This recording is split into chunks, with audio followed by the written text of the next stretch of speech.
Bueno, buenos días a todos, muchísimas gracias y al doctor Otto Sussman por esta invitación. El día de hoy yo les voy a hablar sobre trasplante hepático en la población de VIH. Parte viene de la experiencia que tuve en el proceso de formación en el Hospital Clínic de Barcelona, donde pues tuve la oportunidad de estudiar y luego trabajar con ellos en toda la parte tanto de VIH como de trasplante.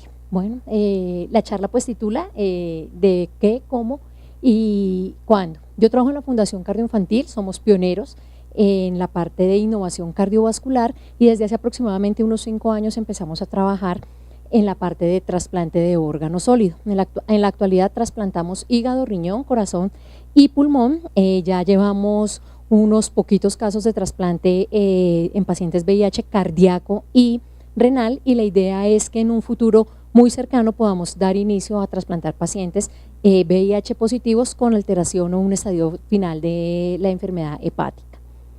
Entonces, para iniciar, sabemos que a partir del año 95 la evolución de la enfermedad o infección por el virus del VIH cambia porque inician los inhibidores de proteasa y se presenta un cambio, un giro casi de 180 grados en la evolución de la enfermedad, donde pasa de ser una enfermedad aguda y mortal a convertirse en una patología crónica.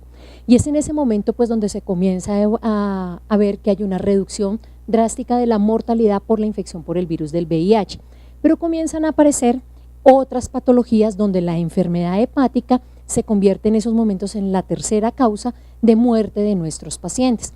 Por lo cual, 3 grandes grupos a nivel mundial, que es el grupo americano, el grupo francés y el grupo español, comienzan a ver la posibilidad de poder ofrecerle a estos pacientes que, aunque tienen una patología crónica que no es curable, la posibilidad de ofrecer una extensión de vida trasplantando como se hace a otros pacientes con otras patologías, como puede ser la cirrosis de origen alcohólico, la autoinmune, principalmente.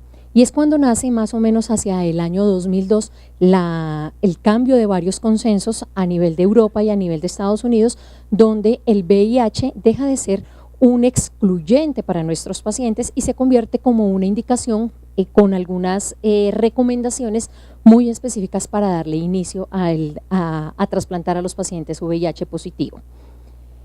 ¿Y de dónde sale esto? Esteban Martínez analiza, que es un infectólogo del Clínic y trabaja mucho en esta parte de mortalidad y de parte metabólica, analiza en 2 grandes periodos qué es lo que está pasando y la mortalidad que comienza a relacionarse en la era postarga para evaluar de qué se mueren los pacientes. Analizan la corte Piscis, que es la corte española más grande, en ese momento había 4.471 pacientes y encontraron que habían 235 muertes en pacientes que estaban recibiendo terapia antirretroviral de alta eficacia y que encuentran lo que les acabo de decir. Un 23% de nuestros pacientes estaban falleciendo por patología secundaria de enfermedad hepática. Primero, pues siempre encadenan los eventos asociados a SIDA, posteriormente la parte cardiovascular, pero comienzan a ver que definitivamente hay un impacto a nivel de mortalidad en estos pacientes que tienen alguna patología que sea bien relacionada al VIH, a sus medicamentos u otra comorbilidad y que sí comienza a impactar. ¿Qué encuentra? Hacia el año 97 los pacientes que eran VIH positivos y tenían patología hepática, la mortalidad era del 8%.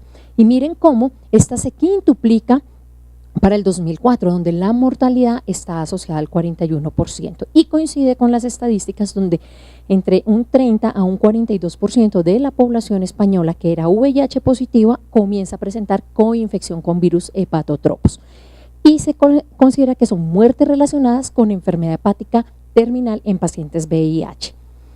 En este estudio que ellos publican, estas son las curvas de ROC, donde vemos cómo de segundas está la enfermedad hepática terminal, donde aproximadamente hacia el mes 50 de haber iniciado tratamiento, casi el 100% de la población ha fallecido. Entonces, dale la siguiente. ¿Qué consideran ellos y qué encuentran? Que una persona que sea VIH positivo versus con una persona que es no VIH, teniendo en cuenta la edad, la muerte va a ser 11 veces más prevalente en aquel que es VIH. Entonces se prenden las alarmas y empezaron a trabajar en cómo vamos a ofrecerle a estos pacientes que podemos controlarles su proceso infeccioso por VIH, evitar esta elevación de 11 veces más de prevalencia en los coinfectados.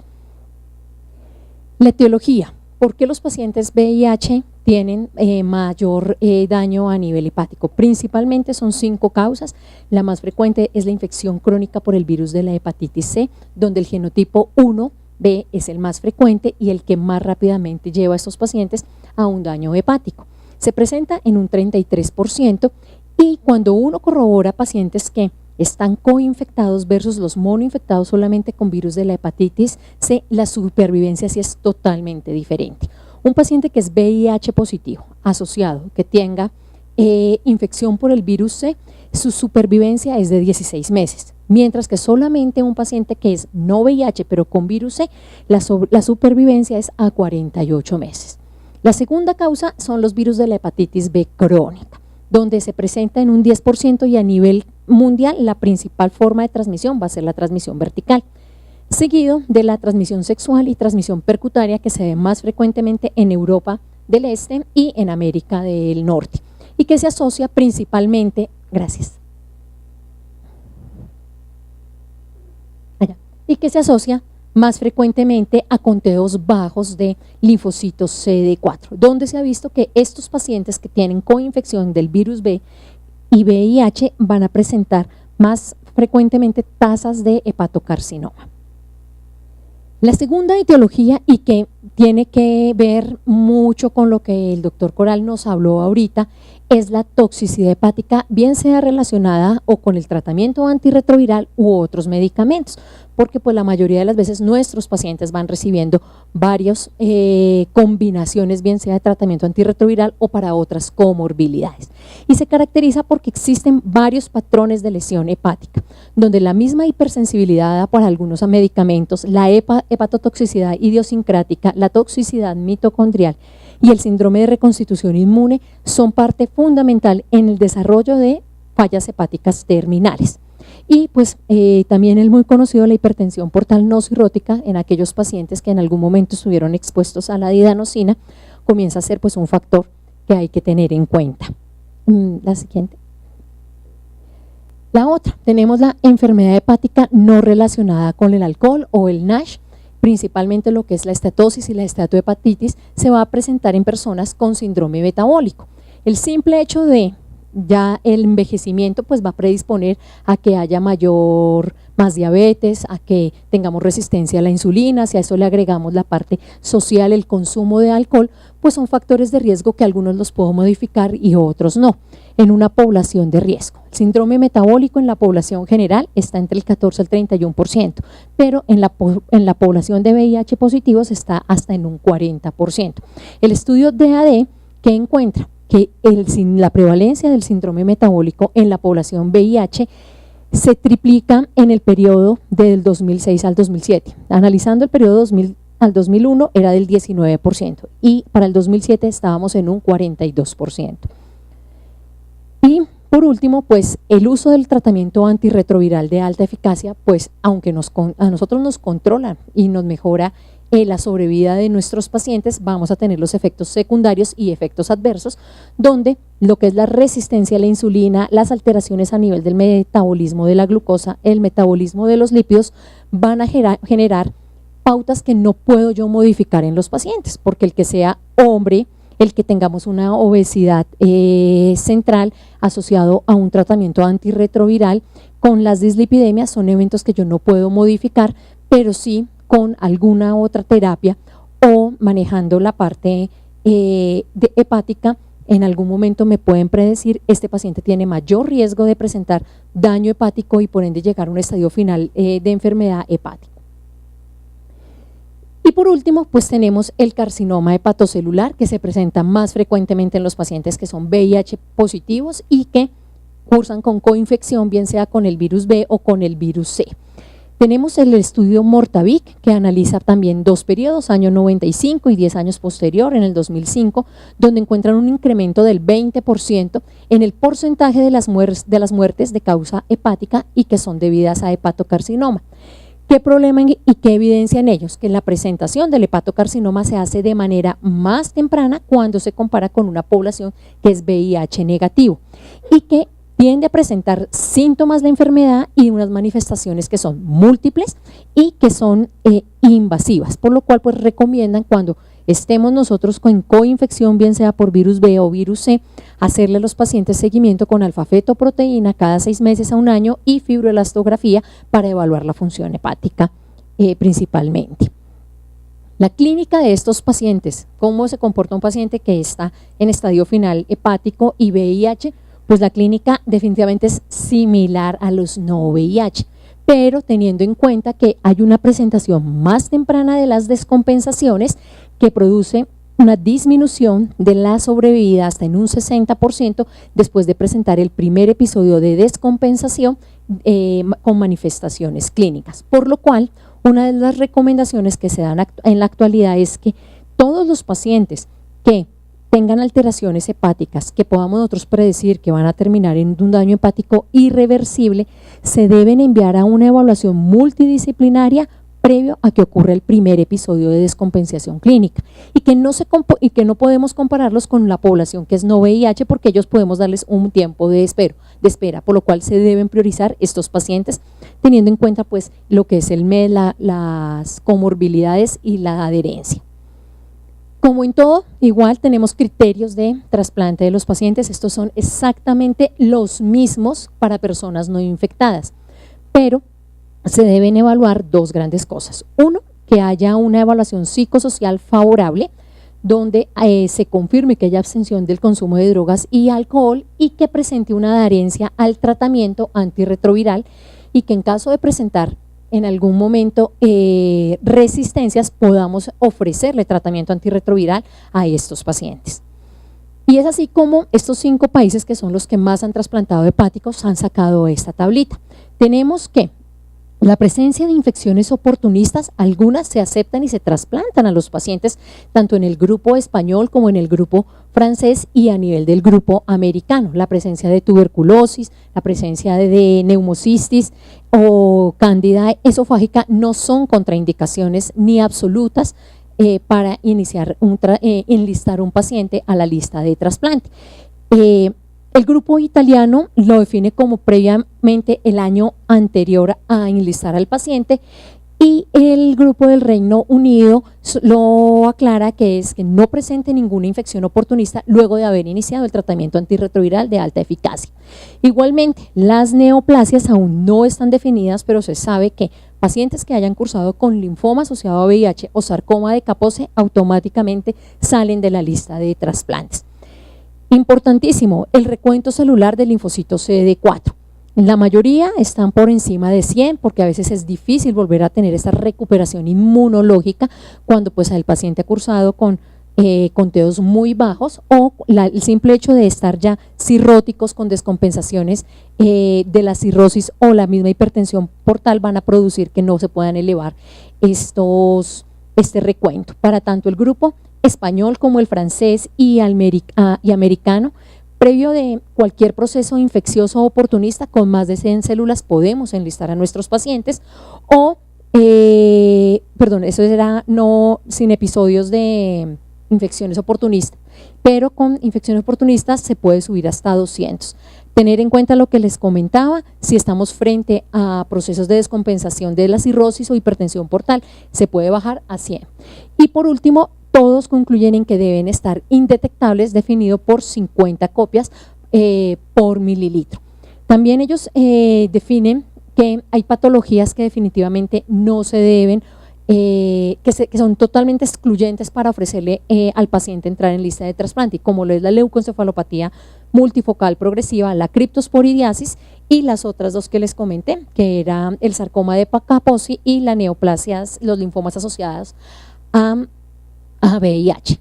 Otra de las características que debe tener nuestro paciente cuando ya lo hemos logrado evaluar, que tenga indicaciones o no de llevar a un trasplante hepático, es evaluar el score de MEL, donde como vemos que cuando estamos en un MEL menor de 15, la probabilidad de fallecimiento de este paciente que es VIH positivo está en el 5.7.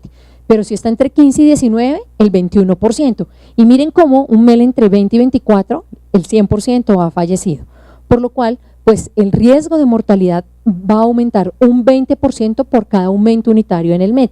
Y lo que obliga es que tempranamente no esperemos a que el paciente esté en 20, 24, 15, sino enlistemos este paciente para poderlo ofrecer en el mejor momento adecuado cuando tengamos paciente, trasplantarlo. E igualmente se sabe que hay una relación importante en el recuento del linfocito CD4. A menor recuento del linfocito CD4, mayor mortalidad. La siguiente.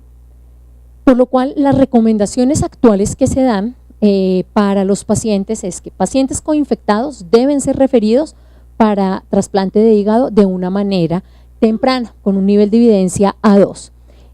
Debemos tener cargas virales que estén suprimibles o que se puedan suprimir mediante tratamiento antirretroviral.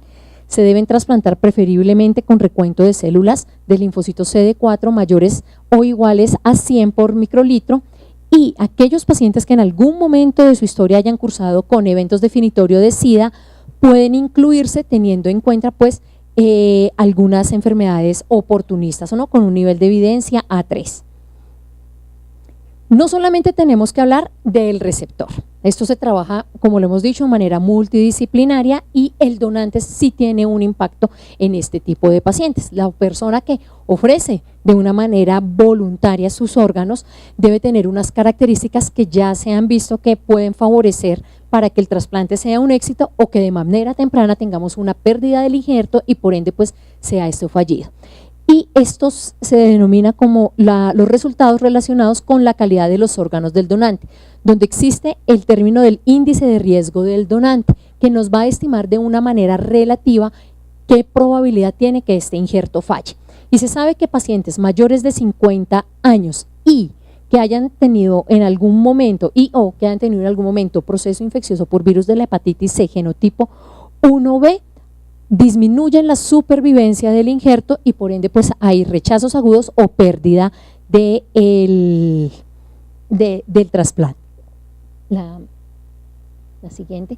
Por lo cual debemos evitar colocarle a nuestros pacientes VIH órganos de donantes mayores de 50 años y que vengan monoinfectados. Hubo en algún momento que si tengo un paciente que es VIH negativo pero está con una infección por el virus de la hepatitis C y el hígado aún no sirve y fallece por otra causa, esos hígados se utilizaron en pacientes VIH y se les daba tratamientos, pero que se encontró que la mortalidad al año estaba cercana al 70%, por lo cual pues a partir del año 2012 se disminuye esta práctica. Hay que tener en cuenta que los países que trasplantan la población también es mucho mayor y a veces la ausencia, la falta de un donante pues estaba obligando pues a que se utilice eso con un nivel de recomendación de experto 2. Igualmente, luego de tener nuestro donante tenemos que evaluar cómo va a ser la sobrevida de nuestro paciente y miren cómo a nivel de la Corte francesa, al primer año ellos desafortunadamente no midieron esto, pero a los 2 años lo empezaron a comparar teniendo en cuenta si había o no coinfección del virus de la hepatitis C, ya que es una de las principales causas, la más frecuente en presentación. Y vemos como los pacientes coinfectados con virus de la hepatitis C, la sobrevida era del 73% a los 2 años y los no infectados era del 91%. Y a los 5 años del 51 y 81%, pero no fue estadísticamente significativa. La Corte Española y la Corte Americana sí permiten hacer unas comparaciones que aquí en las P vemos que sí hay una diferencia. A nivel español, tempranamente se presenta en la sobrevida al primer año del 88% de los pacientes que son VIH positivos con coinfección y los monoinfectados del 90%, y a los 5 años del 54 y 71%. Y el punto de corte lo tenemos a los 3 años, donde estamos en un 62% de sobrevida, que es VIH positivo y virus hepatitis C positivo, y un 76%. Pero miren cómo se comporta la Corte Americana, que muy tempranamente ya comenzamos a ver diferencias en la sobrevida. Y entonces nos preguntamos qué es lo que ha pasado. Y cuando analizamos los estudios, vemos que el simple hecho de ser VIH positivo en las 3 cohortes es un factor de riesgo en la francesa del 1.91, en la española del 2.2 y en la americana del 2.3 para tener un rechazo del trasplante. Pero asociado a esto, la edad es otro factor que interviene para que haya fallo a nivel o que disminuya la supervivencia de nuestros pacientes.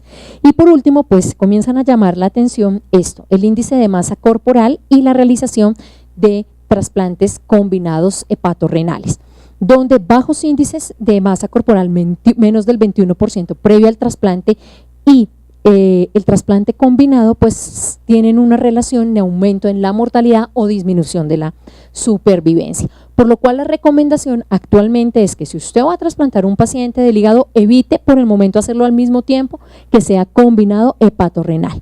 Y que si el índice de masa corporal de estos pacientes está por debajo de 21 kilogramos por metro cuadrado, la probabilidad de rechazo o de falla temprana sea más frecuente. Igualmente, ellos sí lo recomiendan, que estos pacientes se deben evitar trasplantar en aquellos pacientes que tengan un bajo volumen de trasplante hepático y ausencia de equipo multidisciplinario bien organizado. Como la principal causa es la hepatitis C, ¿qué pasa con esos pacientes que trasplantaron o que trasplantamos con virus hepatitis C y recaen tempranamente?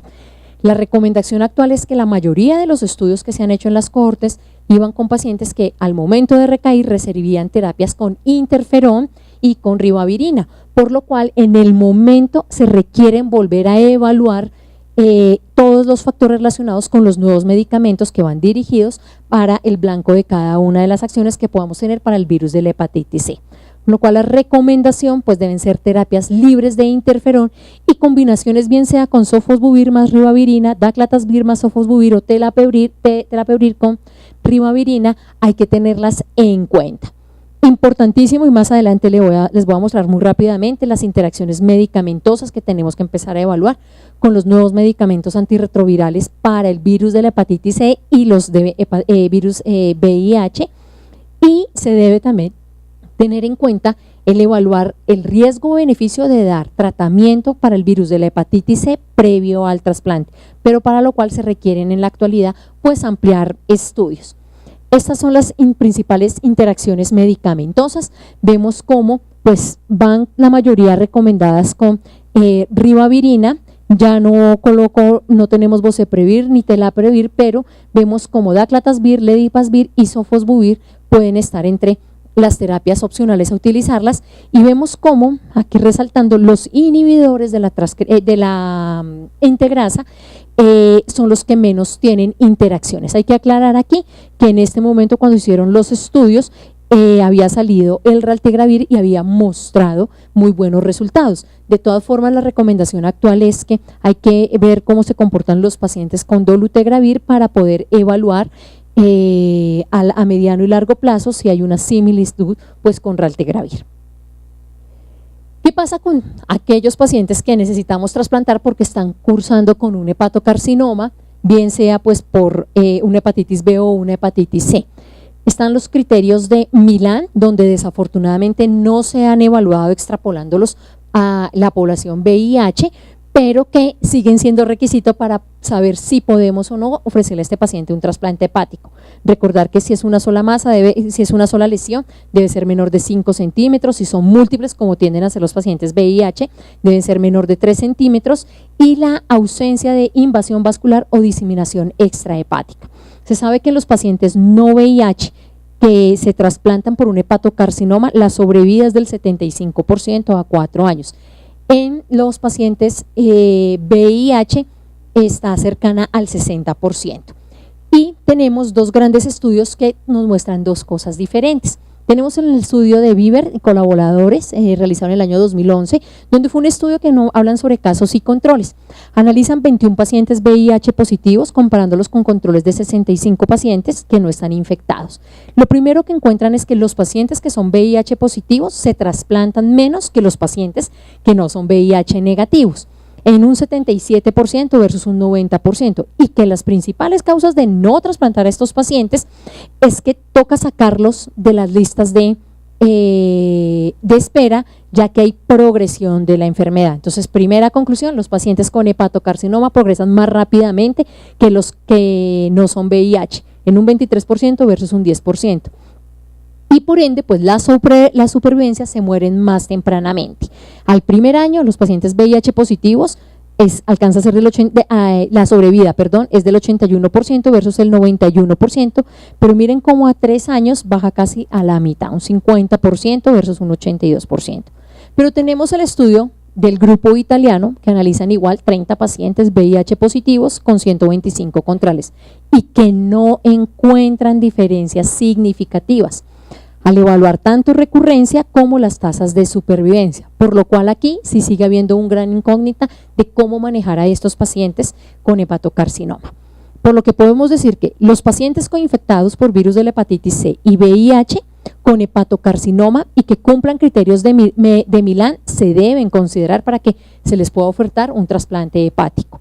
Igualmente, se deben considerar las excepciones del MEL. Acuérdese que aunque aquí el MEL se debe aplicar más tempranamente y no debemos esperar a que sea tardío para poderlo trasplantar, siempre y cuando pues se sigan las políticas de trasplante local.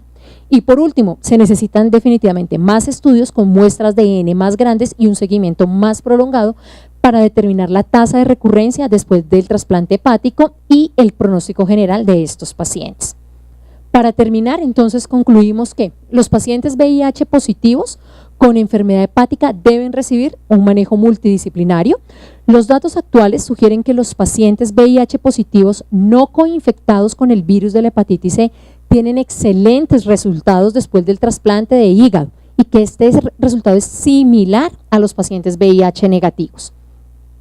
Las tasas de supervivencia del injerto y del paciente sí son inferiores cuando estamos con coinfección virus VIH, virus hepatitis C, pero con la introducción de los nuevos tratamientos antivirales dirigidos contra el virus de la hepatitis B se puede revertir y va a cambiar la evolución, la sobrevida y el pronóstico de estos pacientes en un futuro que ya no es cercano sino es inmediato.